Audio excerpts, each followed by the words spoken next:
10:25 पे ये लाइट पीछे की भी चली गई और इसकी भी चली गई। अस्सलामुअलैकुम, मैं हुमारी अली, आप देख रहे हैं मेरा चैनल। गुल प्लाजा में आग किसने लगाई? मुक्तदर इदारे की तहकीकात ने हैरानकुन इंकशाफात करती हैं, सबको हिला के रख दिया है। एक शख्स के हाथ में इतना कंट्रोल किस तरह से आ गया? इतना कंट्रोल किस हद तक जो है मामलात को क्या एक शख्स हैंडल कर रहा था? 2 चौकीदार किसके हुक्म पर 12 दरवाजों पर केमिकल डालते रहे। आग भड़कती रही। पानी डालने के बावजूद फायर फाइटर्स ने क्लेम किया कि आग तो भड़क रही थी, आग तो बंद होने का नाम ही नहीं ले रही थी। पानी पड़ रहा था फिर भी आग भड़के जा रही थी। लोग जिंदा जलते रहे, सीसीटीवी कैमरे जो है वो चलते रहे। खौफनाक फुटेजेस अब सामने आना शुरू हो चुकी हैं। यकीन करें, दिल दहला देने वाला वाकया जिसने पूरी की पूरी कौम को झंझोड़ के रख दिया। लेकिन अभी वहां के हुक्मरान फिर भी नहीं उनको झंझोड़ा लगा। कभी जाके कहते हैं कि हम ऑल्टरनेट जगह दे देंगे, जो बेचारे जो हैं जिनके कारोबार जल गए हैं उनके हवाले से बात की जाती है। फिर कहते हैं कि 1-1 करोड़ हर फैमिली को दिया जाएगा जिनकी दुकानें वहां पे जलती हैं। तो जो सैकड़ों लोग, जो मुतादिद लोग जिंदा जल गए, जिनके घर वाले आहू बका कर रहे हैं, जो फरियाद कर रहे हैं कि हड्डियां दे दो, चूरा ही दे दो, वो कहां पे जाएंगे? उनको इंसाफ कौन देगा? इस पर बात क्यों नहीं की जा रही कि आग किस तरह से लगी? ये वीडियो बड़ी इंपॉर्टेंट है। रिक्वेस्ट है जी, चैनल को सब्सक्राइब करें, इससे हमारी हौसला अफजाई होती है, हमें इसकी बड़ी जरूरत है। वीडियो को आखिर तक जरूर मुलाहिजा फरमाइएगा। 10:25 पे ये लाइट पीछे की भी चली गई और इसकी भी चली गई। ठीक है, उस बिल्डिंग में लाइट है, सिर्फ ये 2 बिल्डिंग की लाइट गई थी। गुल प्लाजा को केमिकल डाल के आग लगाई गई है। गुल प्लाजा में आग कोई इतनी नॉर्मल आग नहीं है। मतलब आप ये देखें कि बड़ी प्लानिंग के साथ अगर अब चीज़ें समझना शुरू करें तो प्लानिंग के साथ ही चीज़ें समझ आती हैं। आग लगने से पहले बिजली बंद होना, इत्तफाक, मतलब इत्तफाकात की दुकान लग गई है। आग लगने के बाद दरवाजे बंद होना और फिर आग भड़कने के बाद पानी भी बंद हो जाना, इतना इत्तफाक, वो भी गुल प्लाजा में। एक ऐसी बिल्डिंग जो शायद किसी को हजम नहीं हो रही थी, क्योंकि 3-4 फ्लोर हजम नहीं होते जब 12-13 फ्लोर्स इर्द गिर्द बने हों और बनाने की इजाज़त हो। कोई तो है जिसे सिस्टम एक बार फिर बचाने के लिए खड़ा हो सकता है, या हो चुका है, लग चुका है, काम पे लगाया जा चुका है। क्या ये महज इत्तेफाक है? मतलब मैं इतनी अकल समझ बूझ नहीं रखती, तो मैं आप लोगों से पूछती हूँ कि शायद आप में से किसी के पास इतनी अकल हो, या एक लापरवाही है, या इतने इत्तेफाकात हैं। एक ही निज़ाम की नाकामी बार बार दोहराई जा रही है। बड़ी अजीब सी बात है। गुल प्लाजा में आग लगी नहीं, लगाई गई है, बल्कि बाकायदा भड़काई गई है। ये क्लेम कर रहे हैं, कौन क्लेम कर रहे हैं? जिनके प्यारे चले गए हैं। यहाँ पर हुकूमत रो रही है, वहाँ की हुकूमत, उनके रोने पिटने ख़त्म नहीं हो रहे कि जी वो जो बेचारे लोग हैं, ठीक है भाई, सबके साथ सिंपतीज़ हैं, उनके कारोबार तबाह हो गए हैं। ये डे वन से फोकस कर रहे हैं, उनको पैसे का लालच देकर, उनको जगह का लालच देकर कि कहीं ना कहीं जो है, जो भी चीज़ है वो दब जाए, वो बंद हो जाए। लेकिन उन पे तो कोई बात ही नहीं कर रहा जो जिंदा अंदर जल गए। क्या कोई भी इंसान जिंदा जलना डिजर्व करता है? जब वो शॉपिंग करने जाए, हाँ, शॉपिंग करते हुए डर लगना शुरू हो गया, मॉल्स में जाते हुए डर लगना शुरू हो गया कि क्या पता यहाँ पर जी सारे दरवाजे बंद कर दिए जाएं और सारे सिस्टम फेल हो जाएं, उसके बाद जो है पानी भी खत्म हो जाए, उसके बाद जो है वो बस आग भड़कना शुरू हो जाए। 5 से 7 मिनट के अंदर सब लोग जलकर खाक हो गए, और इतनी खौफनाक आग के बिल्डिंग भी गिर जाती है। तो अब आपको डर नहीं लगता? बहुत डर लगता है। फोकस किस पर है? 1 करोड़ दे देते हैं उनको, उनकी जुबान तो बंद हो। तो वो जो एक दुकान में 8-8, 9-9 बेचारे मजदूर तबका काम कर रहा था, उनको तो करोड़ों देने की बात ही नहीं है ना। चले वो तो साइड पे हो जाए, उनकी तो जान की कीमत नहीं है, उनकी तो जान की अहमियत नहीं है। यानी कि आप ये बता रहे हैं कि जिनका सामान करोड़ों का जला है, बस उनकी अहमियत है, उनको हम सामान दे दें, उनको हम जगह भी दे दें, उनको हम करोड़ों भी दे दें, तो वो जो अंदर काम कर रहे थे, जो शॉपिंग करने गए थे, वो कहाँ जाते हैं? यानी कि आपका फोकस है कि जी ताजरों को हम ये दे देते हैं, लेकिन जो मर गए हैं बस ठीक है, वो मर गए हैं।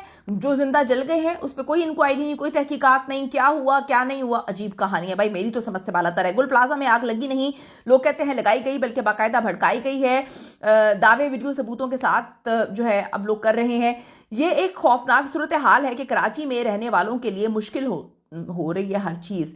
आके किस पर यकीन करें? ठीक है, पूरी हुकूमत और इंतजामिया इसी बात पर फोकस कर रही है, जल्दी से दुकानें जो है वो बना दें, ऑल्टरनेट बना दें। इस पर कोई फोकस नहीं कर रहा कि 100 के करीब, या शायद जो लोग वहाँ पे मौजूद हैं वो तो कहते हैं 100 से ज़्यादा अफराद वहाँ पर अंदर मौजूद थे। इनकी तो काउंटिंग ही नहीं है ना। मतलब यहाँ पे मुख्तलिफ उज़रा ये बात कहानी सुना रहे हैं कि अंदर 80 लोग जान की बाजी हार गए, 100 लोग जो है वो जान की बाजी हार गए। भाई हमें क्या पता कितने लोग थे? आप ये बताएं ना कि क्या काउंटिंग की है जाके? हड्डियां तक नहीं मिली अंदर, ढांचे तक नहीं मिले अंदर, ना लाशें मिली हो तो बंदा काउंटिंग कर ले। यहाँ पे तो चूरे मिले हैं, एक एक तसले के अंदर सैकड़ों लोगों के चूरे हैं। तो ये किस तरह से आप एस्टिमेट लगा रहे हैं कि अंदर 100 लोग मरे हैं या 85 या 88 लोग मरे हैं? इस पर भी लोग सवाल उठा रहे हैं। इस बात यकीन करें, कि ऐसी बुरी तरह जलाया गया है कि उनकी डेड बॉडीज तक जो है वो गायब हो गई। कराची एक बार फिर आग की लपेट में आया है, जबकि जगह बदली है, वक्त बदला है, लेकिन कहानी वही है। गुल प्लाजा की आग ने बल्दिया टाउन की फैक्ट्री आतिशज़दगी को एक बार फिर से याद दिला दिया। याद तो होगा ना आप लोगों को बल्दिया टाउन में क्या हुआ था। अगर आपकी याददाश्त कमज़ोर है, भूल गए हैं, तो हम आपको याद करवा देते हैं। 2012 कराची का इलाका बल्दिया टाउन, यहाँ पर एक गारमेंट फैक्ट्री, खौफनाक आग लगती है, खौफनाक आग। इस हादसे में 250 से ज़ायद मजदूर जान की बाजी हार जाते हैं। तहकीकात में सामने आया कि फैक्ट्री में इमरजेंसी रास्ते बंद थे, खिड़कियों पर सलाखें लगी हुई थीं और फायर सेफ्टी का मौसर निज़ाम मौजूद नहीं था। आप देखें कितने लोग, 250 से ज़्यादा। कौन? मजदूर लोग। बल्दिया टाउन का ये वाकया जो जानते हैं वो तो कभी नहीं भूलेंगे। ऐसा सानिया था, जिनके गए हैं आप देखें कि वो तो जीते जी मर गए होंगे। फायर सेफ्टी का मौसर निज़ाम भी नहीं था। सालों बाद कराची का एक और तिजारती मरकज गुल प्लाजा, यहाँ पे आग भड़क उठी। आग बुझाने का कोई इंतजाम नहीं था और अंदर फंसे इंसान जो हैं वो जिंदा जलते रहे। याद रहे कि कुछ दिन पहले ही गुल प्लाजा में नया CCTV सिस्टम लगाया गया था और कुछ कैमरों ने तो मनाजिर लाइव भी रिकॉर्ड किए हैं। अब बात यह है कि गुल प्लाजा और बल्दिया टाउन जैसे साने खुद बखुद तो नहीं होते ना। मतलब अगर मेरी अकल शऊर काम नहीं करती, या जो इस वक्त सैकड़ों लोग चीख रहे हैं उनकी अकल शऊर काम नहीं करती, किसी की तो करती होगी ना। ये हादसात ऐसे थोड़ी हो जाते हैं, हादसात के पीछे बड़ी कहानियां होती हैं। एक अगर दोनों वाकयात का थोड़ा सा कंपैरिजन किया जाए तो चंद तल्ख हकीकतें सामने आती हैं। इमरजेंसी एग्जिट नाकाफी थी या बंद कर दी गई थी। फायर अलार्म और जो हिफाजती निज़ाम था वो गैर मौसर था। इमारतों में ओवरलोड और गैर कानूनी तब्दीलियां की गई थी। फायर ब्रिगेड को रसाई में काफ़ी मुश्किलात का सामना करना पड़ा था। वाक़े के बाद बयानात, लेकिन जो हिकमत अमली थी वो बिल्कुल जीरो थी। अमली इकदाम बिल्कुल सिफर थे। बल्दिया टाउन से आने के बाद फायर सेफ्टी कवानीन सख्त करने के दावे किए गए। गुल प्लाजा की आग ने साबित कर दिया कि ये दावे सिर्फ कागजों तक महदूद थे, कोई इस पर अमल दरामद नहीं किया गया। बल्दिया टाउन में मजदूर और गुल प्लाजा में दुकानदार और खरीदार दोनों की कहानी एक जैसी, लेकिन यहाँ पे तो लोग जिंदा जल गए। अभी तक किसी का कुछ नहीं मिला। लोग अपने प्यारों की जो है हड्डियों तक के लिए तरस रहे हैं, वो भी नहीं मिल रही हैं। आप अंदाज़ा कर सकते हैं कि अंदर मौजूद लोगों को जो हकीकत जानते थे कि उनका मुर्दा जिस्म तक नहीं मिलेगा, उन पर क्या बीती होगी। गुल प्लाजा में क्लियरेंस ऑपरेशन के दौरान एक अहम इंकशाफ सामने आया, जिसके मुताबिक इमारत की बेसमेंट में आने और जाने वाले रास्ते बंद थे, इस पर ताले लगे हुए थे। वीडियो में वाज़ेह तौर पर देखा जा सकता है कि बेसमेंट में मौजूद दरवाजे बंद थे और उन पर ताले लगे हुए हैं। अब जो इब्तदाई तहकीकात उसने तो साबित किया कि आग गुल प्लाजा की बेसमेंट में लगी, जहां रसाई महदूद होने के बायस सूरत हाल मजीद खराब हो गई। ये सवाल भी उठाया जा रहा है कि जब दुकानें खुली थी तो गेट्स क्यों बंद थे। चले इस पर भी कुछ लोग कहानी सुना रहे हैं कि जल्दी गेट्स बंद कर दिए जाते हैं, लेकिन जब एक बंदा जो वहां का करता धरता है वो कहता है कि जी हम आग बुझाने की कोशिश कर रहे थे, उसने सबसे पहले ये इंस्ट्रक्शंस क्यों नहीं दी वहां पे मौजूद जो गेट पे लोग थे कि जी ताले जो हैं जल्दी से खोल दें। एक तरफ दावे किए जा रहे हैं कि गुल प्लाजा में 5000 अफराद मौजूद थे और सिर्फ 200 अफराद अंदर फंसे हैं। 1200 दुकानों पर 5000 अफराद मौजूद थे, तो गेट क्यों बंद किए गए? यानी प्लाजा भरा हुआ था तो फिर गेट खुलवाए जा सकते थे बाद में। यही बहुत सारे सवालात ऐसे हैं जो वाज़ेह करते हैं कि आग ने एकदम जो है ये सब ड्रामाबाजी नहीं की, आग लगाई गई है और इसको जो है बुझाने की कोई इंतजामात नहीं थे या बुझाना चाहते नहीं थे।